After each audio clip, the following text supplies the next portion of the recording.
Assalamualaikum warahmatullahi wabarakatuh. Shalom, Om Swastiastu, Namo Buddhaya, Salam Kebajikan, Rahayu. Hai teman-teman, di sini saya akan membahas tentang apa ya? Ya tepat sekali, di sini saya akan membahas penyegelan tempat ibadah di Tangerang.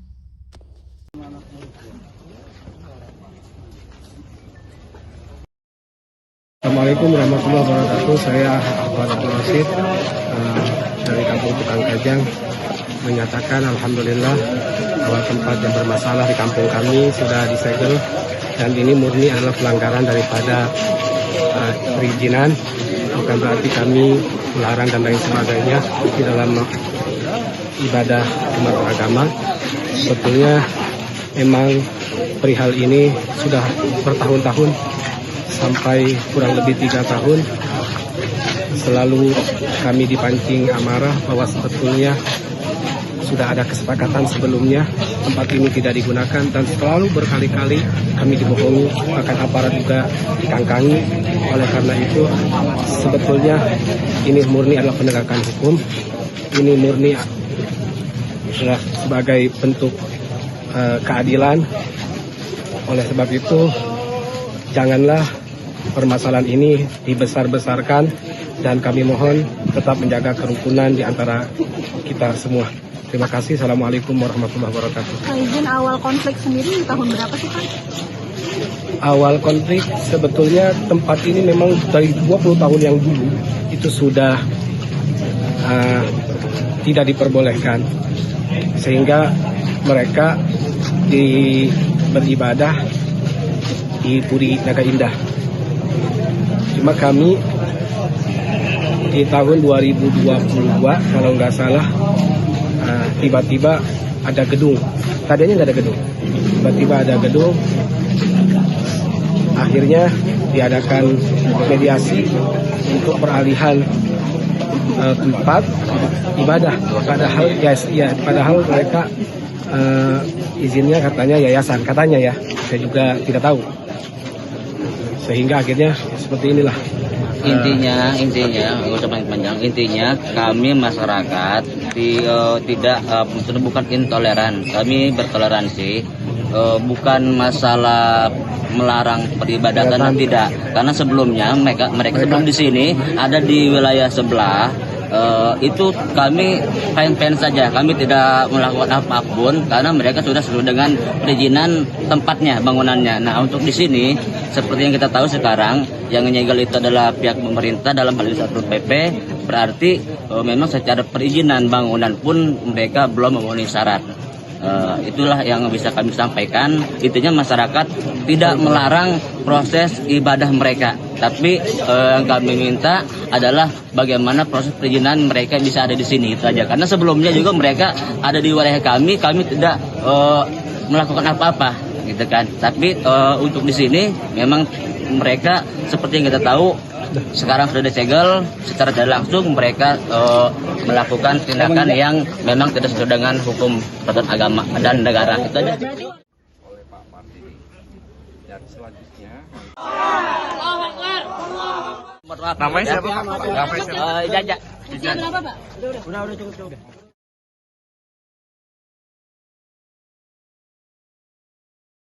Sudah 80 tahun merdeka, Indonesia yang memilih Bhinneka Tunggal Ika masih mengalami pembubaran jemaat gereja pada perayaan Paskah.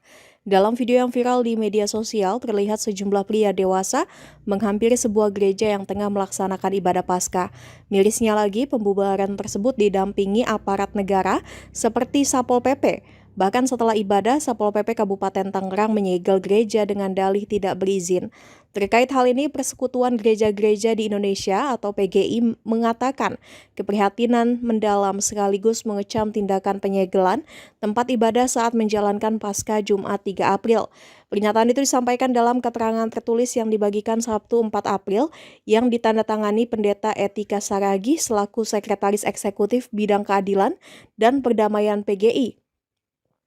Tindakan diskriminasi dan persekusi itu dialami Jemaat Persekutuan Oikomene Umat Kristen atau POUK Tesalonika di Teluk Naga, Tangerang pada Jumat 3 April setelah pelaksanaan ibadah Jumat Agung.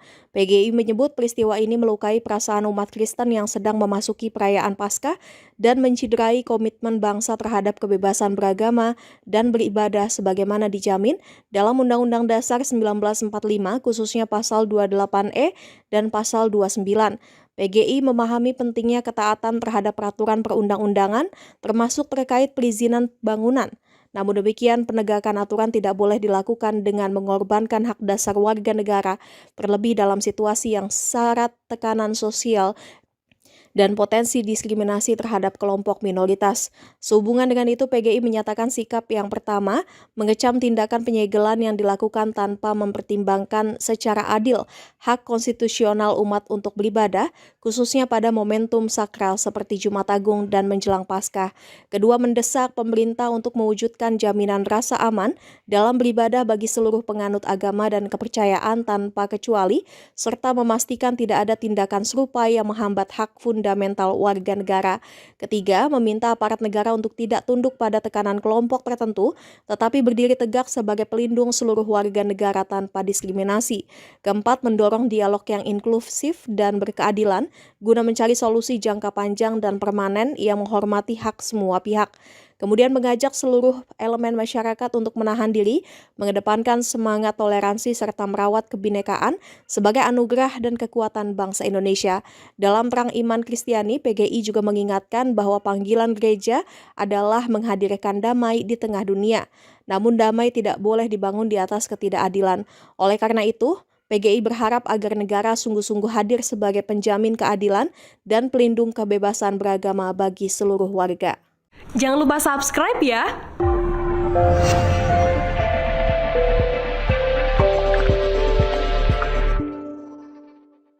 Kalian merasa sedih nggak sih kejadian di Indonesia saat ini yang sangat minim toleransinya?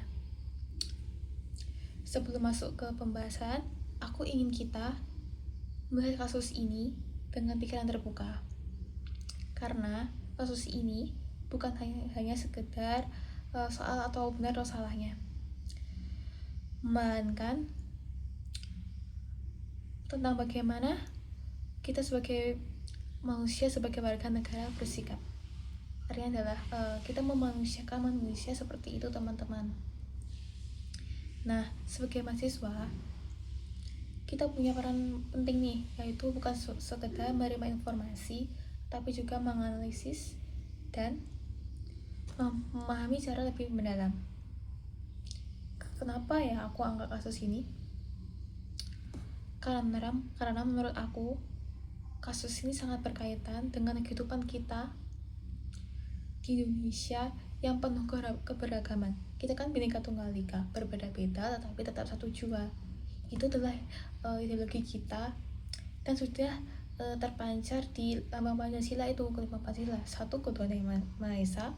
2. Kemanusiaan yang adil beradab. 3. Persatuan Indonesia. 4. Kerakyatan yang dipimpin oleh hikmat kebijaksanaan dalam musyawarah mufakat. 5. Keadilan sosial bagi seluruh rakyat Indonesia. Nah, yang paling penting itu adalah sila pertama, ketuhanan yang Maha Esa. Artinya semua kan berhak beribadah. Seperti itu, teman-teman.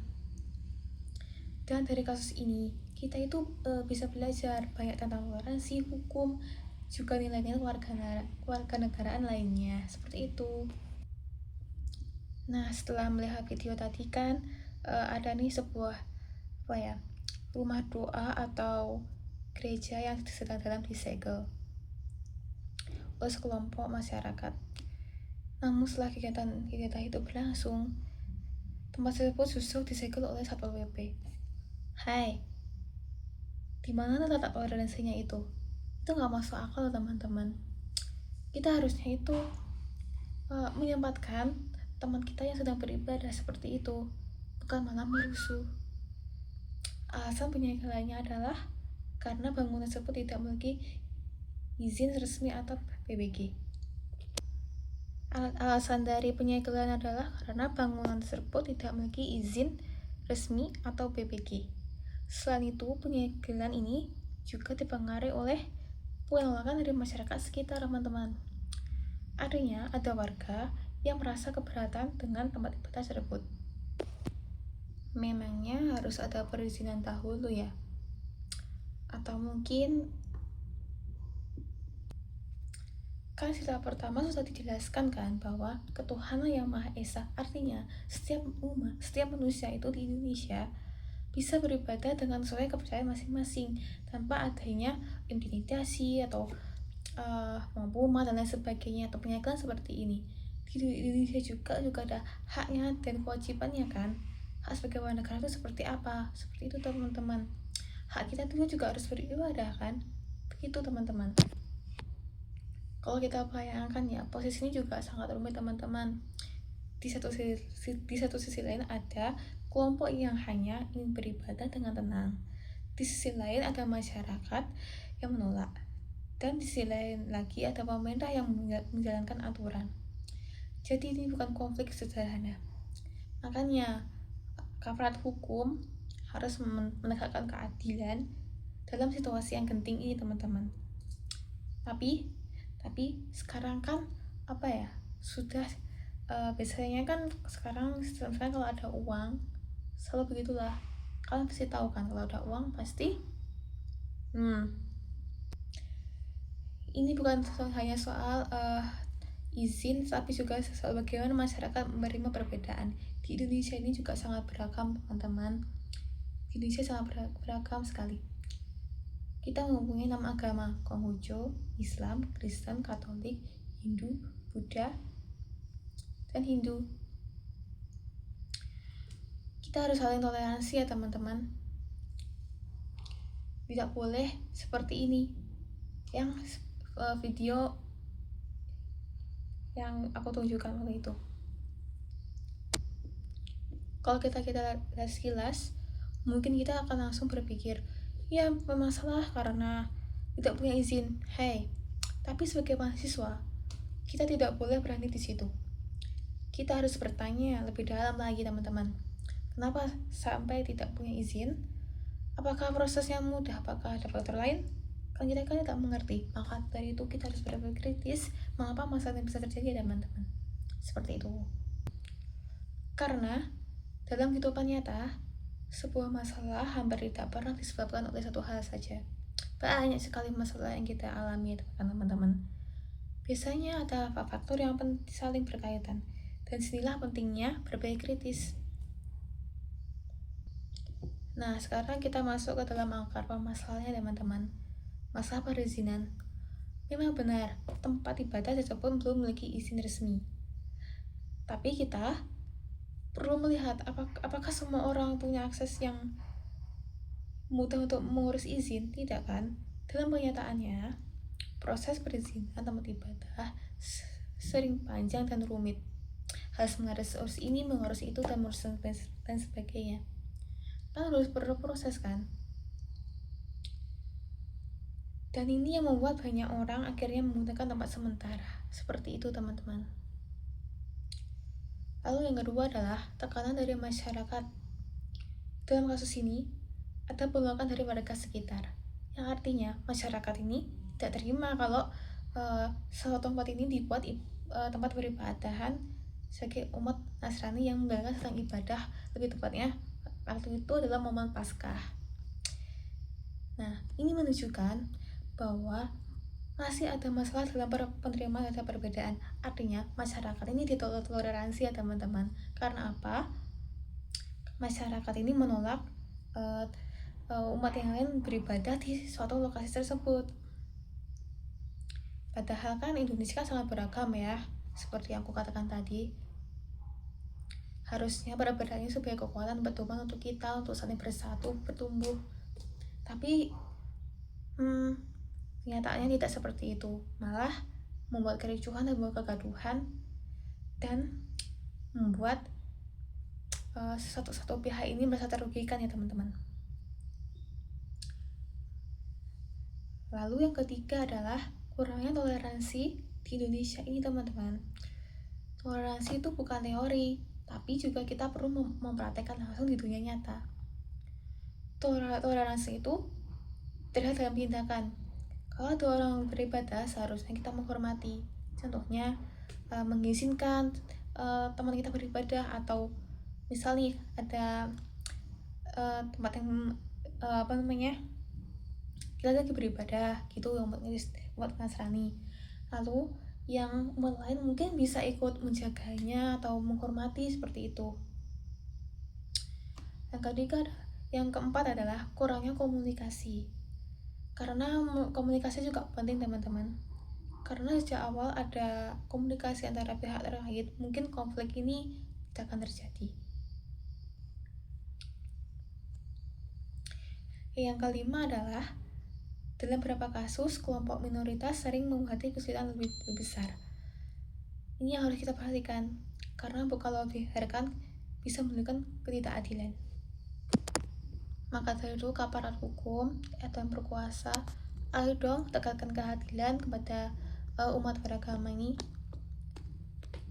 Di Indonesia tuh banyak yang sekali agama, tolong berikan keadilan pada mereka. Mereka juga butuh keadilan yang layak, dan keadilan itu harus ditegakkan ya. Tanggapan sebagai mahasiswa adalah, sebagai mahasiswa kita harus bersikap objektif, tidak langsung menyalahkan satu pihak saja. Dari sisi pemerintah, mereka menjalankan aturan, tapi harus lebih bijak dalam pelaksanaannya, bukan malah merugikan yang satu pihak ini. Dari sisi masyarakat, penolakan ini menunjukkan kurangnya toleransi. Kita harus bagaimana sebagai toleransi? Kita perlu edukasi kepada mereka dan memberikan pengetahuan yang layak untuk mereka. Dari sisi kelompok yang beribadah, mereka melihat sebagai warga negara, itu beribadah kan? Ya, itu kan hari besarnya Fatwa Cacar Paskah itu. Seharusnya umat ini juga menghargai. Sebagai mahasiswa, kita harus belajar kritis, tidak mudah terprovokasi, dan mampu melihat dari berbagai sudut pandang. Itu yang paling penting ya teman-teman. Jadi menurut aku adalah masalah ini terjadi karena kurangnya keseimbangan antara hukum dan toleransi. Hukum memang penting, tapi kemanusiaan dan rasa saling menghargai juga tidak kalah penting.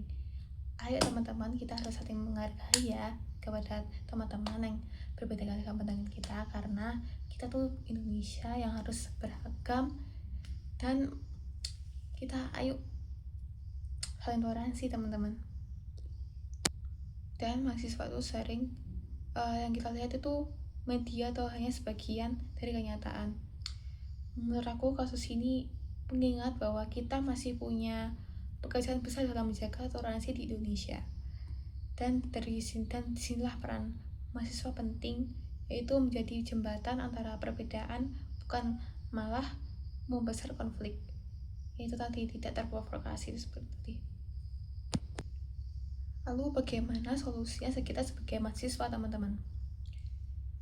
1. Edukasi toleransi di lingkungan sekitar.